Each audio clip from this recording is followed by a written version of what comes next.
Remue ménage. Remue ménage.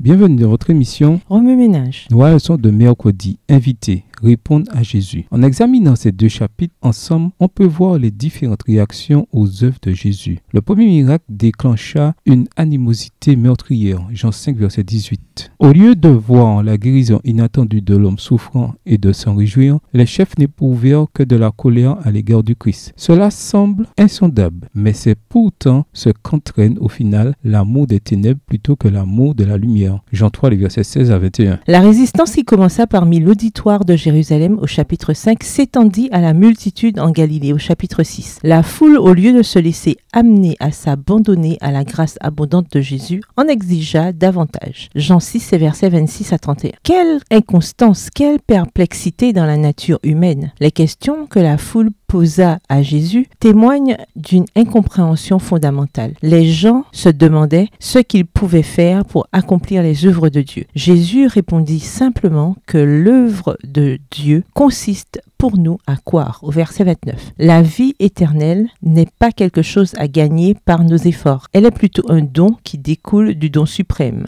Jésus-Christ. Jean 6, les versets 27 à 29 et Jean 3, le verset 16. La réaction irrationnelle de la multitude galiléenne était un reflet de l'attitude des Israélites pendant l'Exode. Dieu avait fait de grandes choses pour eux, mais ils ne tardèrent pas à se plaindre de lui. Exode 14, verset 31, Exode 15, verset 24, Exode 16, verset 2 à 12, Jean 6, verset 41. Comme Moïse, Jésus fut envoyé par Dieu. De même que les Israélites s'étaient méfiés de Moïse, la multitude se méfia de Jésus. Ceux qui n'avaient pas cru Moïse périrent dans le désert, et ceux qui avaient cru avaient reçu la terre promise. De même, ceux qui croient en Jésus recevront la vie éternelle. L'évangile de Jean utilise fréquemment le terme « les Juifs » 71 fois, généralement de manière négative. Par exemple, Jean 5, les versets 16 et 18, Jean 7, les versets 1, 11 et 13, et Jean 18, les versets 36 à 38. Cependant, dans l'ensemble de l'évangile, les Juifs n'étaient pas des adversaires. Un nombre important de Juifs crurent en Jésus et le défendirent. Jean 8, les versets 30 et 31, Jean 12, verset 11 et Jean 10, les versets 19 à 21. Selon le Seigneur, le salut venait des Juifs. Par conséquent, c'était eux qui avaient la vision la plus claire de l'adoration. Jean 4, le verset 22. Jésus était juif. Jean 4, le verset 9. On l'appela spécifiquement le roi des Juifs. Jean 18, les versets 33 et 39. Jean 19, les versets 3 et les versets 19 à 21. Que faut-il penser des différentes descriptions des Juifs? Peut-être que Jean faisait référence aux Juifs qui habitaient en Judée, en particulier à ceux des environs de Jérusalem. Jean 1, verset 19. Ou encore aux autorités juives qui dominaient alors la société. Ces concepts sont tous deux utiles, mais ils n'expliquent pas de manière adéquate les 71 utilisations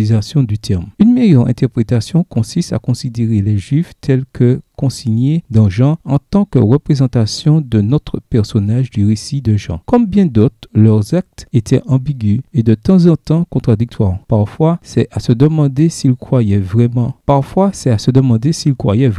outre, on ne sait pas exactement dans quelle mesure ils comprenaient. En général, nous voyons l'ironie à l'œuvre. Comme Nicodème, qui aurait dû comprendre beaucoup plus rapidement, les Juifs auraient dû comprendre qui est Jésus. Ils disposaient des Écritures, des prophètes et de toutes les possibilités de reconnaître ce que Dieu faisait en Christ. Remue ménage, méditez de nouveau sur Jean 5 et 6. Où voyez-vous Jésus dans ce passage? Parmi les différentes façons de réagir au propos de Jésus dans ces récits, laquelle correspond le mieux à la vôtre? Quelle leçon en retenez-vous? Dans quelle mesure ressemblons-nous aux Juifs dans l'évangile de Jean? Que vous dit Jésus par ce passage? En quoi voyez-vous Jésus différemment ou le voyez-vous de nouveau? Comment réagissez-vous en voyant Jésus de cette manière? Au revoir et à demain si Dieu veut. Remue ménage. Remue ménage.